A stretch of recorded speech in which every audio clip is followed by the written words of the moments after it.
Hallelujah. Amen. Mr. Please. 2 Samuel chapter number 18, verse number 19 to 33. Somebody read for us, please. 2 Samuel chapter number 18, verses number 19 to 33. uSamuel wesibili sahluko 18 verse 19. U-Ahimahasi indodana kaSadoki wayesethi ake sigijime ngiyibikele inkosi ukuthi uJehova uyiphindisele ezitheni zayo. uJowabe wathi kuye awuyikuba ngumbiki wendaba namuhla, kepha uyakubika ngolunye usuku. Namuhla awuyikubika lutho, ngokuba indodana yenkosi ifile. Wayesethi uJowabe kumkushe, hamba uyitshele inkosi okubonileyo. Umkushe wamkhothamela uJowabe wagijima. U-Ahimahasi indodana kaSadoki wabuye wathi kuJowabe, noma kanjani ake ngigijime nami ngimlandele umkushe. Kepha uJowabe wathi uyakugijimelani wena mntanami? Lokhu kungekho umvuzo wombiko kuwe na? Wathi noma kanjani ake ngigijime. Wathi kuye gijima. Wayesegijima u-Ahimahasi ngendlela yasethafeni wamdlula umkushe.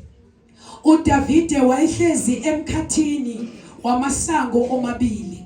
Umlindi wakhuphukela ophahleni lwesango ngasogangeni. Waphakamisa amehlo akhe wabheka, nanguya umuntu egijima eyedwa. Umlindi wamemeza wayitshela inkosi. Yathi inkosi, uma eyedwa unombiko emlonyeni wakhe. Wayelokhu esondela njalo. Umlindi wayesebona omunye umuntu egijima. Umlindi wabiza umlindisango wathi, bheka, omunye umuntu ugijima eyedwa. Inkosi yathi, naye uletha umbiko. Umlindi wayesethi, ngibona kungathi ukugijima kowokuqala kunjengokugijima kuka-Ahimahasi indodana kaSadoki. Yathi inkosi, kumuntu omuhle yena, uletha umbiko omuhle. Wayesememeza u-Ahimahasi wathi enkosini, bayethe. Wakhothama phambi kwenkosi ebhekise phansi ubuso bakhe. Wathi, makabongwe uJehova uNkulunkulu wakho, onikele abantu abaphakamisela isandla sabo enkosini yami inkosi. Inkosi yathi, usahlezi kahle insizwa uAbisalomu na? Usahlezi kahle insizwa uAbisalomu na? U-Ahimahasi wathi, ngabona isixuku sabantu lapho uJowabe inceku yenkosi ethuma inceku yakho, kepha angazanga ukuthi kuyini. Inkosi yathi, gudluka ume lapho. Wagudluka wema. Bheka, wayesefika umkushe. Umkushe wathi, ngumbiko nkosi yami. Nkosi, ngokuba uJehova ukuphindisele namuhla kubo bonke abakuvukelayo. Inkosi yathi kumkushe, isahlezi kahle insizwa uAbisalomu na? Umkushe wathi, izitha zenkosi yami inkosi nabo bonke abavukelayo ukukulimaza mababe njengaleyo nsizwa. Yayisidabula kakhulu inkosi. Yakhuphukela ekamelweni elingaphezulu kwesango. Yakhala isahamba yathi, hawu, ndodana yami Abisalomu, ndodana yami Abisalomu, sengathi ngangifile esikhundleni sakho uAbsalom ndodana yami. Hallelujah. Amen. Good Lord, help us here. Sanban. Amen. We thank God for your presence, and we thank God for such a wonderful word. Amen. Amen. We serve a living God. We follow what He teaches us, and as a prophet, I deliver what He tells me to deliver. I say what He tells me to say. My messages are rooted in essence in the word of God and the report of heaven. So ngimenjelana nami ngithunywe ubaba ukuthi ngikhulume bese ngihamba ngikhulume nomakoti wewungu. Yes, bantwana bakaNkulunkulu abasindisiwe abangasindwa izono. Bese sebathethelelwa izono zabo esebahlukanisile futhi between okubi nokuhle base bayakhetha ukwenza lokhu Jehova abaqele ukuthi bakwenze according to the word. Amen.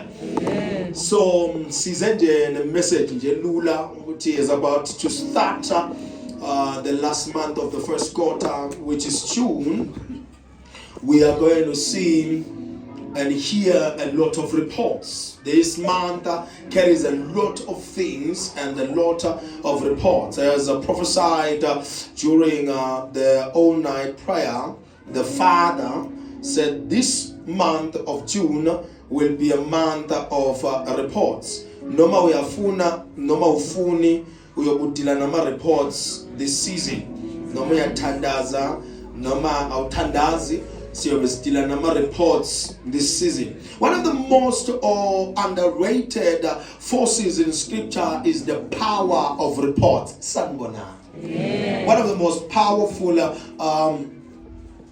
things that are underrated in scripture is the power of reports. People are abanaga reports. People are abakunagisisi okutholakala kuma reports. Sometimes bakuthanda, sometimes abakuthanda, sometimes bakufuna, sometimes abakufuni. Whereas a report precedes a belief. In the book of Isaiah 51 verse number 1, the Bible says, whose report are you going to believe? Now, a report is a belief somewhere, somehow. Even if you can fight it, a report is something to believe. You are going to believe something after receiving a report. Whether the reporter has information, whether the report is contaminated, but the reporter has a way of insinuating the idea of belief. We command indlela ozosebenza ngayo i-report ozoyithola.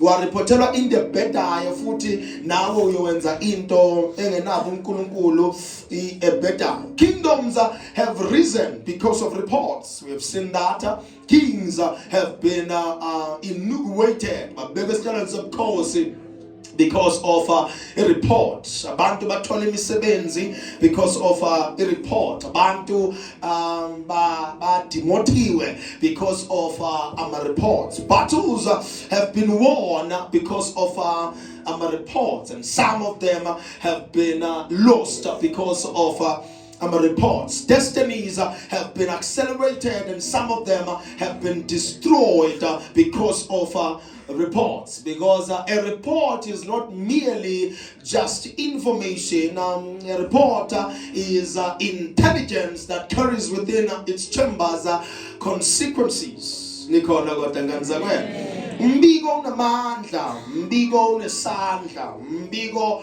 ungashintsha yonke into because of what you have received. ungagcine uwakwanana nawo. Asitshele ukuthi there is a certain kind of virus saplutika leyo nto. You understand, this thing didn't have power on us. Right now no muntu akhwehlela awusho ukuthi what virus. You understand, why? Because we just said no man, le report lena asiyizwa asiyethembi futhi angeke siyemukele. Why? I report mayibekwa ilethwa kumuntu iyakhona ukuyidriver indlela yokukholwa komuntu nemotion yomuntu neactivity after receiving the report. Before reports are made, or rather before decisions are made, reports are consulted. Our biggest issue now, people are making decisions without consulting reports. If you are sick, there is what we call a symptomatic analysis. You can be at home, when ubuka symptoms, or now Google the symptoms, then give yourself some kind of diagnosis. According to my symptoms, I think I have flu, but now it takes a pathologist or someone who is a doctor now, who has a clue in medicine to tell you what kind of virus is the flu. Why? There is a report. Sometimes they go as far as giving you medication that will tackle the virus. I understand when you have flu, you take your lemons, you take your ginger shots, you take your turmeric, you bring in what you know, your black pepper to ease the pain on the throat. You take your red onion and combine it with honey, chew it as it is. It's a disgusting taste, but now was a mupila. In the old days, all they could do, Lindo, but clean a colony because they knew that any form of sickness is emanating from the colon. So if they clean the colon, you will be alright. And in a few days afterward,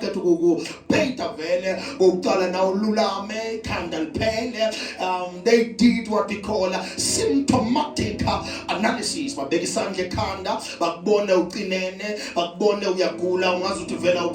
And because of symptomatic analysis, some kind of flus were mitigated or eradicated in the systems of a lot of people. But now symptomatic analysis has a problem, because you might have symptoms of someone or a flu, but it's paid ginger inaxis. Why? Because the flu that you might have is coming from a rhinovirus or from COVID or from a hantavirus or whatever. It has flu-like symptoms, but straight from the counter medication will not help you. So, but because of the report you have, you can have medication yako kwanana nawe. But the problem is, the report yako is not authentic. So you made a decision because of something or ibugena mehlo. Mntanakho ngenzeka kube constipated. Ubonisisu wena si raise bese uthulelwe, and the child is constipated. And abantu symptoms omuntu okhulelwe vele, because constipation can cause nausea, umuntu ahlale tired because the colon can flush out feces. So now because of that bese uyakhala ke uyakhaza umntanami ngathi ukhulelwe, isisu siyarayisa nase toilet akayi, uphatha ikhanda uhleza khathele. But the problem ngokubuka kwehlo lakho nesisu nekhanda nokuthi uhleza lele uze uthi wena no man lo mntwana lona ukhulelwe, uthi ubeka isandla ekhanda uyahlisa, the temperature is going higher and higher, uthi ukhulelwe kanti kakhulelwe. Then you make a decision because of a report. What the report ke imntwana kanganani empilweni yomuntu. Ungalahlekelwa umsebenzi because of a report. Someone can say you have harassed them, and if the people who are making decisions don't consult a report and they do their own research, because of falsified report. Nikhona kodwa angisabi unazikhamele kancane ezinye izinto sithi nje kancane usabe into engaphakathi kufuna siyikhiphe and nawo kuyizo ukuthi angizanga nje kumfundisi wazake okhonyuka isihlahla noma ogqibela isihlahla uze kumfundisi oyaziyo into ayimele phambi kwakhe. Ngayaziyo into emele phambi kwakhe. Akusikona ukuxhoma ukuthi nje kufuna sekhamelane lokho esikwaziyo. So reports now, the person can make decisions based on reports that have been consulted. Kings can move because they have had certain reports. People migrate in the old days. They were nomadic because of reports. They moved from one area to another because they were told ukuthi kunendlala ezayo noma kunendlala in the country. So they were nomads and they were nomadic in nature.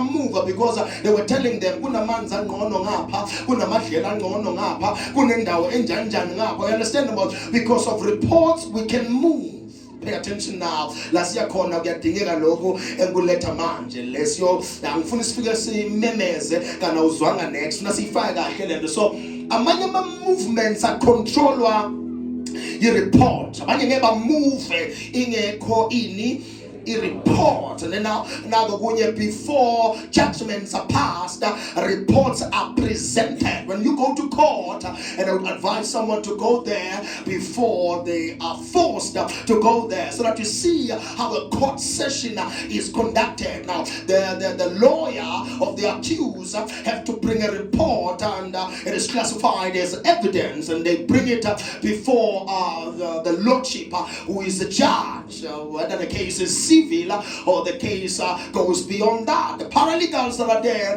conduct whatsoever report. Bese bayileta phambi ngonkosi enkantolo bayibika indaba, then if evidence yakho nanani lethwa uwe ikulahla bese kuthiwani ke a judgment is made. Maybe the judgment will favor you or the judgment will go against you. And then I will go to Revelations. The Bible says now Satan is the accuser of the brethren. Now Satan is a collector of files of people on earth. He has an archive and a storage system in his smaller heaven of demons, and they collect talent. But then when you show up in prayer, sometimes it's the Holy Spirit vindicating you, or it's the enemy accusing you. So the minute you pray in the realms of the spirit, you appear in prayer with Satan a very case here. And yes, you are praying, but I have got a report that you are not supposed to be praying to God. You're filthy, you're feeble, and you're weak, and you're a sinner. You can't pray to the Almighty God who is pure, authentic, sovereign, clean, and righteous. How dare you come into an atmosphere and the presence of the Lord? He accuses the brethren, not Jesus. But he accuses the brethren. So now, but that's number 5 Satan who's reporting now. But what he is collecting now is not the good side of your life, it is the bad side of your life. Meaning now, no me tanda no utandi. Gongo ubi ogwenzayo go registered somewhere. And it will present it as a report somewhere. Whether in prayer, whether in worship, or when we get into heaven, there will be someone with a report saying now this person has done 1, 2, 3, 4, and 5 that is against the principles of the Almighty God. Oh, wow. What to Satan and what to Jamaica? No, Banama reports, and they are ready with files to present it before your destiny helpers. That is why you can be prayed for and meet a person who's supposed to support you and see you through. But while they are sleeping, your enemies will sneak into their lives, sneak into their WhatsApp, sneak into their social media platform or via a phone call, and they bring in bad report. So baye bethu hayi ukuthi sibanjwe ngoba sithakathiwe. Someone has entered a zone la sibeke khona amafayile okuphohlakala. Awathathe awalethe phambi kwabantu ekumele basisize. Ngakho ke bese iBhayibheli encwadini yabaseKolose lithi le ncwadi yamakala wethu uSathane uJehova wamphuka wayayithatha nothando le ncwadi ngoba mase kaphethe yona uSathane wanana nawe you will shake before the Almighty God, but uJehova ayithatha you are bold to stand before Jesus. So we are not standing before Jesus because we are prayerful. We are not standing before the throne room of God or the presence of God because we are clean. We are standing before the presence of God because of Master Jesus, who made it possible for us to be seen as righteous and clean. Your efforts and your work are futile. Uyozama futhi uyehluleka mawufuna ukuba clean ngemizamo yakho. It is Christ that makes us righteous. Siyohlezi sehluleka. Man is weak by nature. In the book of Psalms 51, David said so, and he said, from nature I was born a sinner. In the essence, I have the urge to sin. But because I came via a fallen nature, I am obliged to sin in a way. No matter what you call it, you crave sin. Matho uyasonta isono lento segazini funa ke bese ba uJehova ukusiza. That is what the fruit of the Holy Ghost kuguna lento abathi ukuyithiba ivela ne fruit of the Holy Ghost, self control. Lento ilethwa umoya awuyifunde esikolweni. Ifakwa umoya ngaphakathi kwakho awuyifunde esikolweni. Moya ongcwele uyakusiza ukuthi ukhone ukuyikhuza before wenze into ebhetha nikhona konke. So that is why we need Jesus and we need the Holy Spirit before we hear reports or we deliver reports. The quality of a man's report is often determined, often determines the quality of his response. Kuthi wena bantu bayo responda njani kule nto uyidelivayo kudependa ngale quality report. If I come to you and I report something complete as a man of God, and I preached as someone that is not complete, that is imbalanced, and that is not really stable, I heard the word of God. Yes, good man. Why? So the response of the people is not determined by the sound I make, but it is determined by the sound doctrine I carry when I come to the people. It is the information infused with the truth from above that makes the people to say this man is a man of God. The Bible says now David and the watchman said, we see who is running. Then he is running like Ahimaaz. Ahimaaz was a son of Zadok. Zadok is one of the priests that stayed behind with David when Absalom and other elites in Jerusalem bahamba basaida no basaida labantu ba-elite basaida no Absalom bonke abantu bakhona lapha bo Ahithofela bahamba no Absalom bathi uDavide akasuswe vele esilalweni sobukhosi akekho right kodwa Zadok stayed behind. Although Zadok stayed behind, looked great, looked good in the books of David, and Ahimaaz was a son, also stayed behind, but Ahimaaz had a problem. In this particular day, he wanted to deliver news. Not because Ahimaaz uyasiwa kakhulu ngendaba ezimnandi, but kwaziwa ubabakhe yena sowuphapha ngoba ungumntana umfundisi. This particular day, uyamtshela uJowabu ukuthi akungaqali wena phambili. You see, you can deliver the news, but not today. Not because you are not part of the war. You were part of the war, but the reward has to go to the Cushites. But then Ahimaaz afuna reward angeke ayithole. What please wakela 3 times. What please let me go and deliver the news. Ngoba bantu abangaphathanga nto bagijima. Bantu abangaphathiswanga bagijima bendlule abantu abaphathisiwe. Bantu abangenayo full information bavela kuqala bese laba abaphethe into ephilayo bavela ngasemva. I'm telling you kunabantu amanga agijima endlule iqiniso.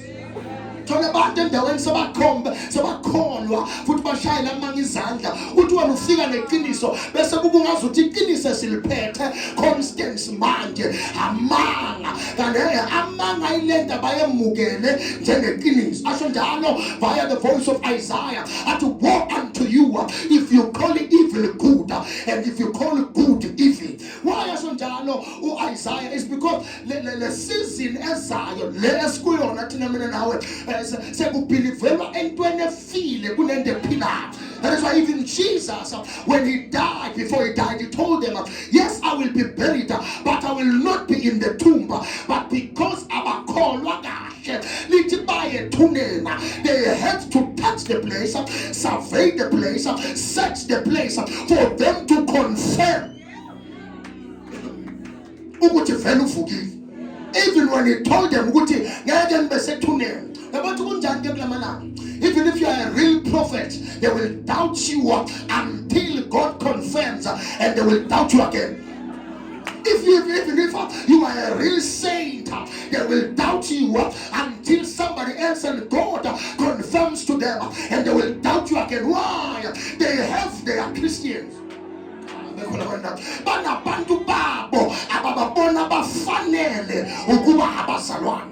Wena uvela nje uthi ngiyumzalwane bathi angeke ukhule nathi uhleli lana siyazazi inkinga zakhe siyawazi amagwegwe wakhe. He can't be a saint. Noma ningathini ngiyafunga ezulwini akayi kanti uJesu nendlela yakhe uzikhethela abantu.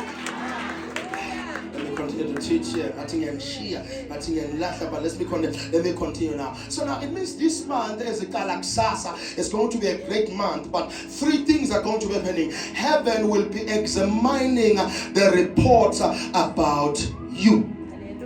That's the first thing that will happen. Heaven will be examining the reports about you. Izulu liyobe lihlolisisa lezi ndaba zisho ngawe. Like I said when I was starting, a fire I am collected now, and they are presented before God. Yeah, yonke into. So now uNkulunkulu is a fair charge. Ubavumela bonke abantu ukuthi ba report, but ukumkhaza ngaye, he doesn't make judgment or a decision or rather a move without examining the report. So some people this year, actually this month, will be saying, Jehovah, ngathi uyabambezela, ngathi uhamba kancane, ngathi wenza kancane, kanti usahlola lezinto abamnikeze zona. Some of you here, you will be saying, hayi uNkulunkulu, ungathi mina uyangizonda akakuzondi. There is something abayishila abantu ngawe, usahlola yona before I decision. Number 2, what you are reporting to others. So at first, it's what they report about you. But what you say about others. Show me, pray for your friends. I can bless you. I have the blessing. I can bless you before you even pray for your friends. But listen to me. I want to see how you report your friends to me. It is what you say that will determine what I will declare over your life. Now Bible lithi singabazondi kakhulu nalabo abalwa nathi futhi singajabule ngisho bawa ngokuthi Jehova sengabahawukela bavuse. What you say about others matters because it will be examined by heaven. That is why I said, don't revenge, I will avenge you as your God. Vengeance is mine. You can deliver and submit people in the list to God, but listen to me, you are not the one to judge what happens or what will happen to them. You must then allow God to do whatever He has to do as the Father. Now, Baba Nati Jehovah. senze njani silalele bona noma silalele wena. uNkulunkulu arespond athi ningakhathazeki ngiyodila nabo. Naba bangigijimisa Jehova ngenze njani ngilwe noma ngibaleke kusho yena athi ilwa kusho yena futhi athi baleka futhi noma ngathiwa unayo imbonti nesikhala sokulwa uyabona ukuthi unganqoba but if the word says baleka ubukeke njengesilima yenza njani wena what you are reporting to others and about others, God will be checking it. Number 3, what you report, what reports you have chosen to believe. Now verse 3, what you chose to believe. So some of you here, why you call it in the Bible? You believe what the person Odwela Dixon Aishilo, what tell out a window. You believe what your aunt has said about you. You believe what Lama evil thoughts have said about you. You should be like Busa Tabo. Jan Manjo no call in the Kunyum Tagat. Jan Manjo no call in the Kulwetas is it Tazako. Jan Manjoena who call Indo a Kulwe Bandamang and Nine Kulungu. But you say that a Christian.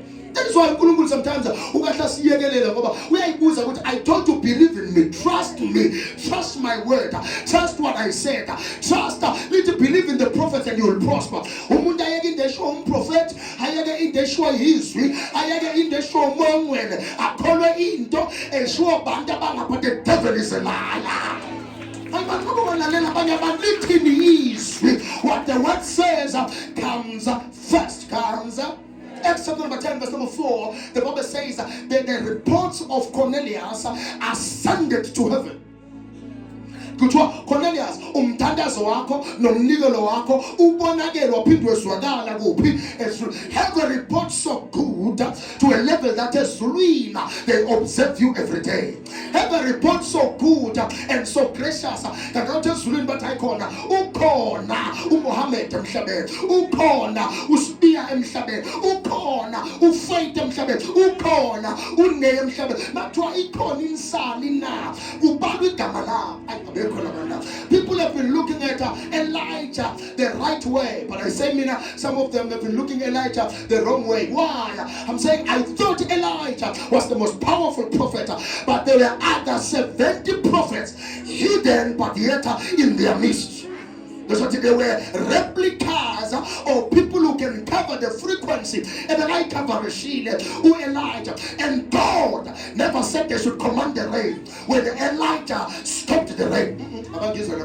About 7,000 they are regarded by God as prophet. So prophet. No, Elijah prophet. About 7,000 he never said to them, bring the rain. The fact that you can have something, it doesn't mean you can use it. You wait for God to tell you to use it. God acknowledged them in front of a major prophet.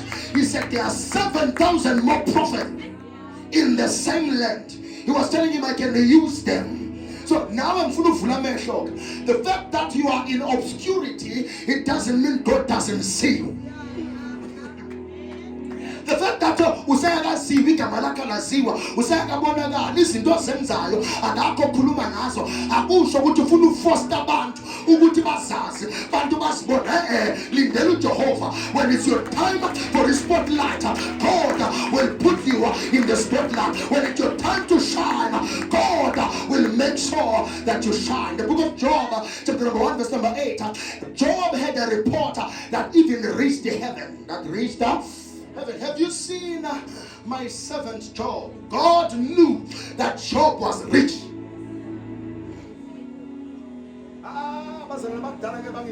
uNkulunkulu wayazi ukuthi uJob unjani, rich, and he didn't fight that. He didn't block Job from being rich. He allowed Job to be rich. And uNkulunkulu wabosta ngoJob.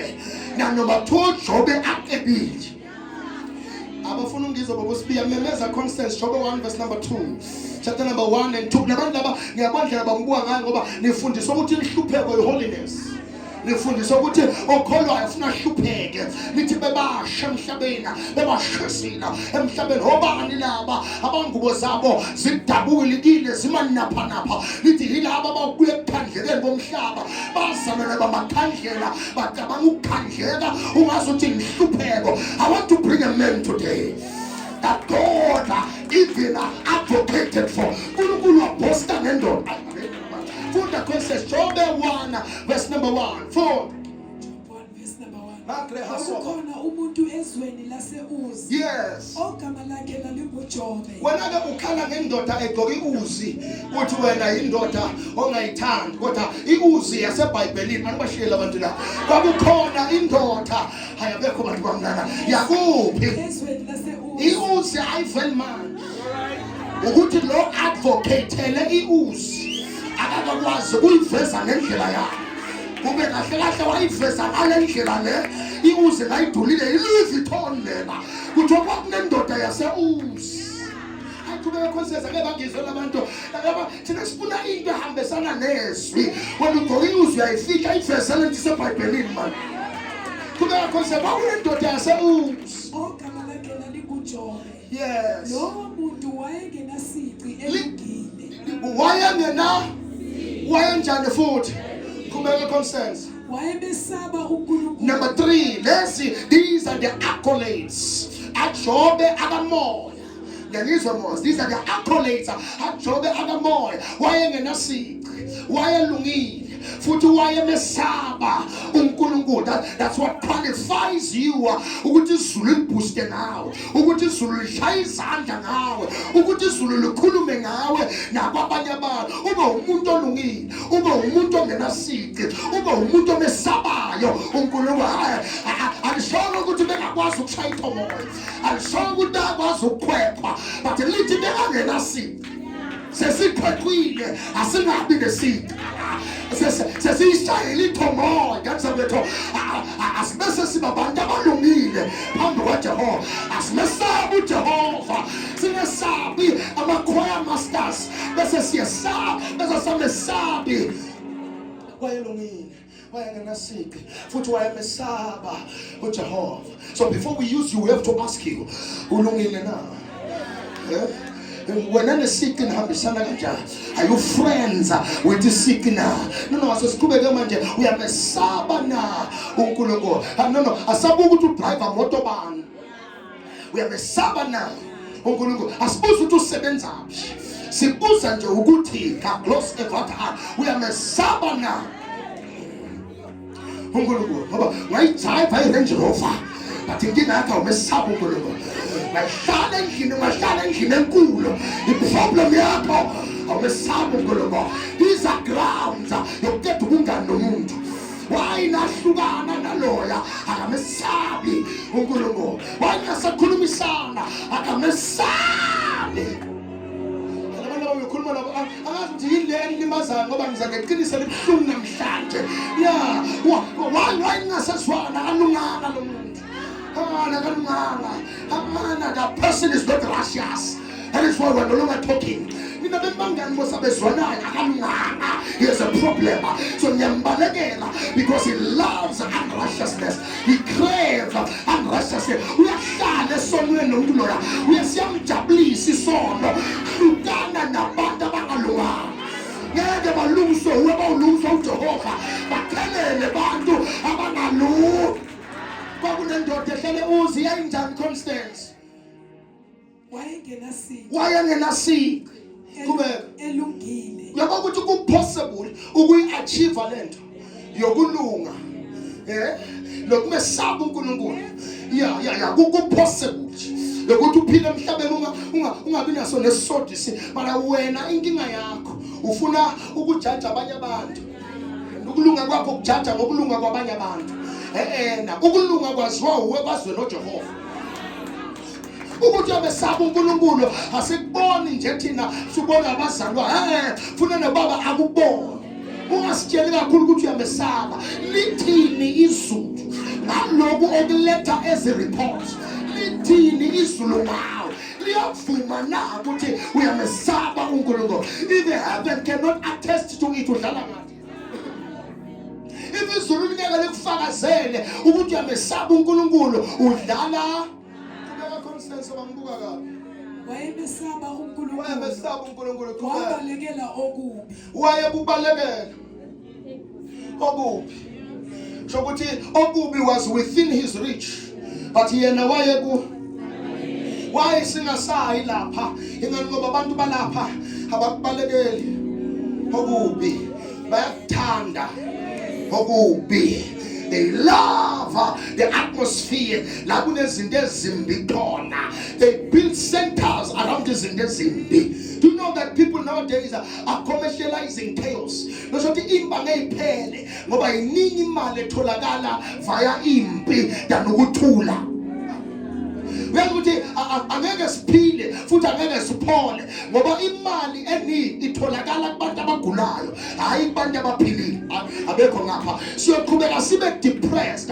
Why sibe depressed? They have commercialized i-health yomuntu. So manguda agonize nje ngithi uyagula so uyazi na ukuthi lento iyoba i-torture for the rest of your life. Manje you are now dependent on what I can give you. Abantu kumnandi ngalezi insuku lezi kusaphila nabo ogogo nabo esibaziyo baseBhayibhelini ngoba nanoma ugula wawuya kuJehova uthandaze uphile sentime but manje sebakwenze kwaba illegal ukufuna usizo kwezinye indawo ngakho bafuna ukuvala namasonto because esontweni bayazi ukuthi umuntu bakhe imali ngewheelchair bakhe imali ngokugula kwakhe masifika thina simthandazela sukuma hamba besathi uphilile upholile sebalahlekelwe iclient. So now people are now soulless kanti ukuthi abanandaba ukuthi kufa bani ukuze babe nemali. They no longer care ukuthi when they press the button yokuqamba manga ukuthi une cancer ungena cancer abanandaba they no longer care as long as they get paid. Yeah, ngaphathwa ipain esimple kanzalwethu but because babona ukuthi bangakha imali they would lie to you. Babona medical aid yakwazi ukuthi isubathile i-right inonile but no ne-brain tumor baku-operate bavule nje lesikali kuphela bangayithinti ingqondo baphinde bavale. Uyokuhamba utshela abantu wena ukuthi hayi bangu-operate abathintanga nexa engqondweni yakho bavele baku-operate nje kuphela but le pain elanga yi-60 awuthi sikuvule bakuvule bakhipha amanqono awu-4. Yaniyeka mina ngikhuluma nani manje bakhiphe nje bafushana awu-4 lawa lebhola lela bavele bakhiphe wona mawuphaphamba bathi nayi lento ebekuhluba bakhiphe nje amanoni stored up here nawe uthi ngaphose ngafo uyishuthi uyeyiposta into engekho. Why? They have commercialized your health. They have commercialized imfundo. Right now ukufunda sekuyabiza. Wena wazi ngokanti evasithi kumalula mawuqeda nje uqeda ugraduate unesikoloto sakho angibayeke ngapha ngoba yazi ngikhuluma unesikoloto sakho esikulindele nje mhla uyaqala ukusebenza iyathatha imali kontanto ufunda mahali namanga iyathatha imali bathi mahala kodwa nasumatheli yathoka bese uthi yonke into manje sekubhadalela amanzi angiyeke sawathola kulomhlaba kodwa babakhona wathi bakabheka amanzi wathi angiwacharge siwathola la kulomhlaba kodwa wathi okay amanzi wathi for free wathi senze njani yebo wathi athengiswa amanzi manje angilwa. I'm not an activist, I'm just opening the eyes ukuthi yonke into commercialized. Now saying mawuthola umuntu ofile kakho owakho uzokhaza kodwa mawuthola igolide kakho akulona elakho.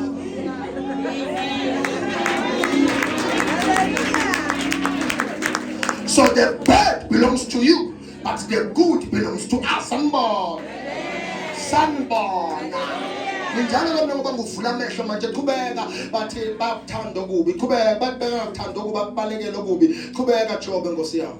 Wazala amadodana ayisikhombisa. Into engichaza ngoJobe ukuthi kamoya siyavuma. Verse 2 noma verse 1 lo. Verse 2. Okay now kamoya siyavuma uJobe kamoya bamshayela izandla ngama-accolades akhe awu-4 akamoya kodwa uJobe nanoma awumuntu kaNkulunkulu kufuna aphinde abe son of the soul. Kuthiwa wazala amadodana, akazange wa-abhotha njengawe. Wazala amadodana, akazange aphuzela amapilisi awaflashe. Wazala amadodana ngoba seniyahlupha kanza kwethu. Last month bokhulelwe, this month wena suyitshitshi ngoba seninamandla okubulala. Yephinda Constance baba bayalwa nabantu manje. Wenzani uJobe? Akazange athi Nkosi yami ntombazanyana silele nawe without protection, khipha lento iyanginyanyisa, hamba uyiflane. iBhayibheli lithi wazala amadoda in an area and an era whereby people they commercialize ukubulawa kwabantwana. Abafuni bantu babe nabantwana, abafuni ukuthi uzale indaba yokuzala ungazuthi noSathane phakatha, kodwa lithi uJobe nanoba mesaba uNkulunkulu wazala kulomshado lesistem number 1 zala nani nande. Kodwa wena amongst the people okubulala abantwana, hey khuluma nawe manje, awupheka phansi manje. Wena umntwana wamphuzela igama zini wena, wena ibenzini wena, wamflash umntwana wena, umkhipha umntwana wena, wazala umntwana khubazekile ngoba waphuza amapilisi wena, ukuthi awusifuni lesisu wena. I don't know who I'm talking to here, but nanoma sika moya uJobe wazala abantu. Asiyeke ukubulala abantu bethu. The solutions to the problems of this world were supposed to come with abantwana sebabule. The answer to our problems right now, to the wars, to the contentions, esobona ungenzeka lo mntwana wamflash out, yile ngane yayidingeka iphethe isolution. We then wait for another century ukuthi iphinde ibuye kulo mhlaba. The devil is a liar. Umthayizana umuntu nabantu bakhe angazange ababulala, bahleke bathi uzalele ekhaya. Siyambonga uNkulunkulu ukuthi abantu bakho bakhona. Umzala umntwana kuthiwa umlandwana, umntwana umjendevu. Abashenga ngapha ngeke ngapha abayizana into engikhuluma ngayo. Umzala umntwana bathi umlandwana, umntwana umjendevu. Yini umlandwana? Umlandwana umntwana ozelwe intombazane sigagile. Ithi igagile nje ingashadanga. Yamthola umntwana, yamtholela ekhaya, yazala umntwana. Igama lalo mntwana kwakuthiwa umlandwana ngoba mawuchaza ukuthi wakuphi wakabani ufuna ukuhlale phansi. Umbabakhe wahamba beka bathi uhlale Alex, akasahlala se-Alex, bathi ngasosemthaka. Umntwana onomlando bathi umlandwana.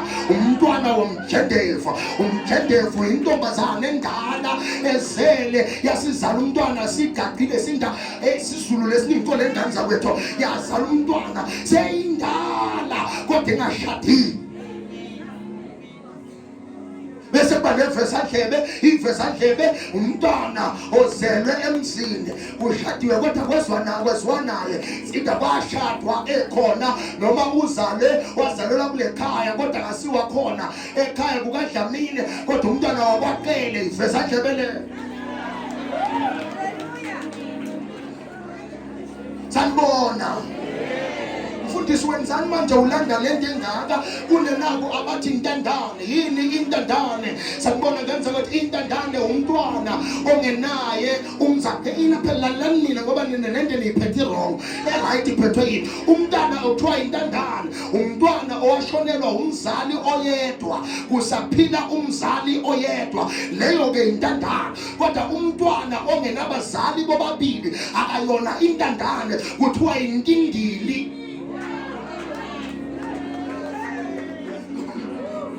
Walanda kangaka mfundisi kwenzakalena sesinabantu abafana nabo Ahimas bazalelwe emshadweni kodwa nanoba bazalelwe emshadweni bayaphapha. Umntwana ufuna ahluphe umlandwana, umntwana omele ahluphe ufuna abe yintindile ngoba ayinabazali. Kodwa kuhlupha abantu basemshadweni manje uzumangale wakhula nabazali bobabili uphaphiswa yini? Ahimazi wathi thumelani mina, kwathiwa ngeke uthole umvuzo asemukele 19 ndili ebizwa ukuthi umkushi igijime iye phambili. There will be a reward for lona ongumkusha wena lokhu azokuthola sewuvela unako walo Ahimazi wabangisa abantu into ibafanele kodwa walwa nabo. Sinabantu la yasebenza umuntu kodwa ufuna ukwamukela. Uyasebenza usebenza kahle masikhipha ama-food parcels ubangisa iy'ntandane abangise iy'ntindili abangise omlanjwana. Ulwa nabantu abangenayo isupport. Sikubuze ukuthi njengoba usupportwa wena unomsebenzi ne-paycheck after paycheck wayiphushane nabantu ekumele bawufanela. Ingani ngoba abanye abantu mamkhize banomona banomhobholo banenhliziyo embi. Ahimazi wathi thuma mina, thuma mfundisi khona unyongibhalele ngamblock. Bathi manize abura cela nathi nisiphathele izingubo. Sekumele ngenze njani ke mina manje? Sefuna la ngiyakhona ngiphathe izingubo. Why ungathi siyabonga mfundisa ukuthi ukhiphe izingubo this time around? Manize abura cela usiphathe iziblock. Because asikwenzi lokho ngoba siyakhona. Sikwenza lokho ngoba uJehova uthi asenze kona manje. But bese abantu babeka istandard. Entweni la uJehova afaka isandla khona bafuna ukufaka isandla sabo semfelo. Akayona intandane, akayona intindili, akayena nomlanjwana. Wayabizwa ngomlanjwana, umntwana okhuliswa omalume, ugogo. Ngathi ngilahlekile mina. Ngisekhaya ngikhona mina manje. So lithi waye nabantwana.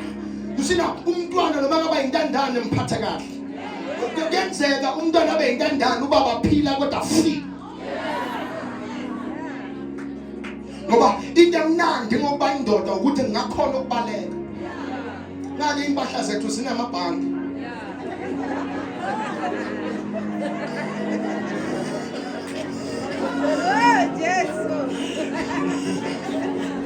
Shalani inkalo zenu ziboshliwe amadoda lokhulwe nawo lapho siyabaleka vele. So umntwana aba intandane kodwa indoda iphila. Ya imlahla phila imphika fana nayo impumulo ingaka ushimera fana exactly inswebu ikhona kodwa ubaba mphika umntwana abe intandane ubaba dlala mnandi. Ekani kubulala abantwana. Abanye abantu babulala abantwana ngeindaba ezingabafaki. Ukuthi kwenzakalani between wena nobaba bakhe, don't go to details. Akusebenzanga kodwa ungumfaka umntwana umfaka umkhubo omumbi. Abantwana bese bathi makaya kubaba wakhe athi ngisaya le kubaba phela ubaba unomunye umfazi. Na uphinde umbuze utheni lo? Ubiza umfazi wendoda yakulahla uthi utheni lo? Mina God help us. Afanele bekhona abantwana, ngenza ukuthi bayaphela abantwana, bayafa abantwana, bayabulawa abantwana. A man killed 2 abantwana. A woman also yatholakala, I think it's Centurion or Midrand, wabulawa lokuqala bambamba safuna ukubulala lwesibili ngoba sekathola indoda entsha ethi ayimfuna umuntu onomntwana. Can you imagine the nonsense or anything? Hello, uyabadrownisa ubafaka phakathi bathapu Nkosi yami umntwana azafe ngoba ufunana nendoda. Sikhohlakala.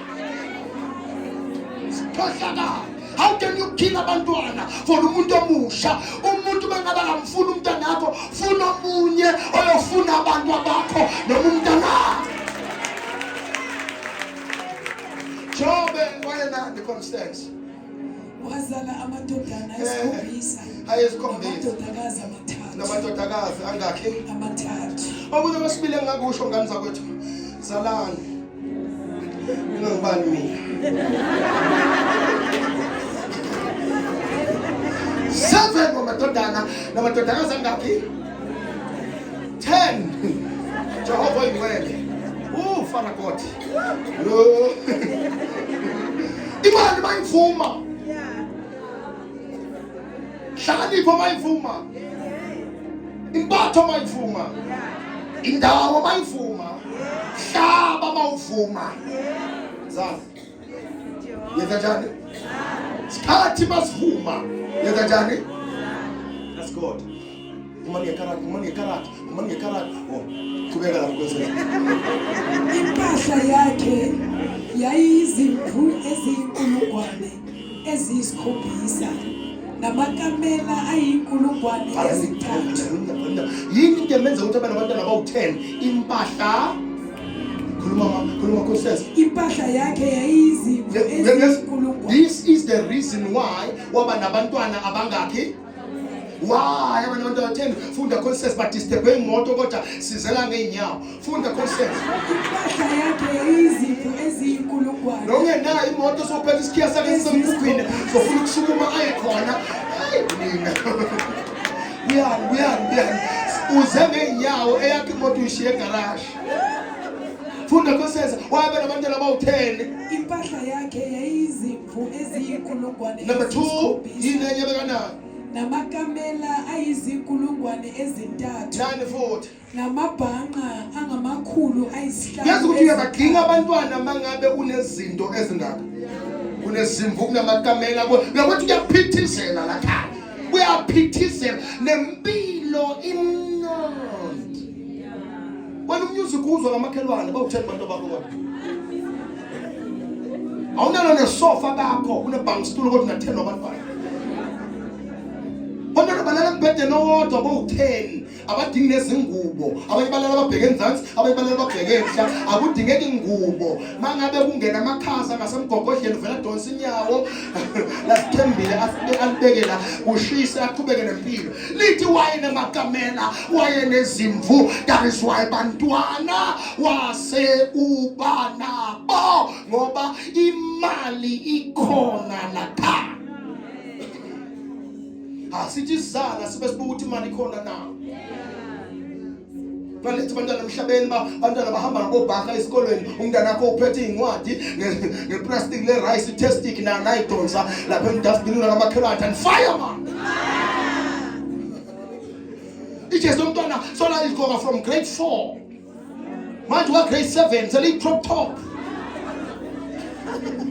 Hey mina why nani kubeka consensus bangilimaza labantu laba.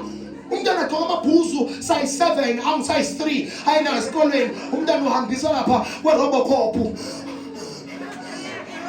Wena intethe la yabathi indodo viyane. Umntwana uhamba kanje esikolweni ngamabhuzu. Kophela unyaka uyophasa njalo umntwana lo. Funda labo consensus manje ngilimaza nani kodwa. Kube nezimbongolo zezinsika ezingamakhulu ayisihlanu. Kube nezinceku eziningi kakhulu. Uyazi ukuthi lo muntu unama servants. Lama servants anaka yena, anaka abantwana, anaka nemfuyo. Uyazi ukuthi uright uJob. Unjani uJob enkanisa kwethu? Qhubeka. Wayemkhulu lo muntu kunabo bonke abantu basempuma. Uyazi ukuthi naye wayengena nende sifunani phela. So now you can serve God. You can serve God, ube powerful spiritually, but you also phela have possessions. Nabo bantu akhuluma ngabo uNkulunkulu ezulwini. Ngiyabizwa ngoba uyabhosta noma kuvela uSathane. Ukuthi now this is a report about someone ngifuna this year. Baphela lo nyaka funa kuthiwe no so uhlalanisile now in the name of Jesus. Jesus, I want this year. Kuna khulunywa ngawe this year. Kuthiwa no uyabesaba uNkulunkulu akanasiki. Kubalo bese kubala nezinto. Kuthiwa ya Nkosi yami una nakho. Uyazi ukuthi akabala izinto lana ezingena umsebenzi. Akabala bo-Apple Watch na. Akabala bo-Apple Watch. Uyenza le-Apple Watch. Bedingani ngabathi will receive a call yini le ukhona ungabamba ifoni la wena. Ungabamba ifoni la. Nalabala izinto ephila thangana ama-RDP. Tangani izindlu, kalani isiphaza, kala something kubala ukuthi unayiphaza ezu-8, unamashisa nyama awu-4, uyayizwa unamakhawashi awu-3. Why? It's because umnotho siwubamba kanjalo. Asiwubambi ngokubuka ngathi sinemali singenayo. Asiyibambi njengokuvela ngathi si-rich singekho rich. Le mali yakho ye-frontal kuba uqale waqupha ngozothenga ama-frontal for the rest of your life. But you want to appear as someone omuhle nibahle nama-frontal ningakwade. Yes, anithanda ne-glue. So the frontal yebo siyavuma uyithengile kodwa ungabi ne frontal ya 11,800 kodwa awunayo i-income ye 11,800 kusho kona ukuthi izulu ngeke liyiqhenye ngawo. Because le mali yokukala something wena uyithethe wayifaka entweni engenamsebenzi. So uNkulunkulu advocate aphinda report ngabantu abayaziyo imali ukuthi mayihlala esandleni sabo yenzani. Uze ngikhuluma